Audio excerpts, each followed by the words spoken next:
Soal spanduk Anies Baswedan for Presiden 2024, Ahmad Riza Patria sebut ini era demokrasi. Wakil Gubernur DKI Jakarta Ahmad Riza Patria memberi tanggapan soal spanduk Anies Baswedan for Presiden 2024. Spanduk tersebut terpasang di jembatan penyeberangan di Jalan Es Parman, Jakarta Barat. Spanduk bertuliskan Anies Baswedan for Presiden 2024 itu dipasang oleh sebuah lembaga swadaya masyarakat. Menanggapi hal ini, Riza Patria mengaku belum mengetahui adanya spanduk tersebut.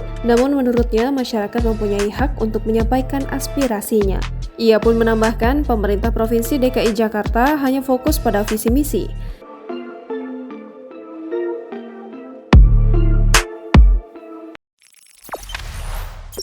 Jangan lupa subscribe, share, komen, dan like ya!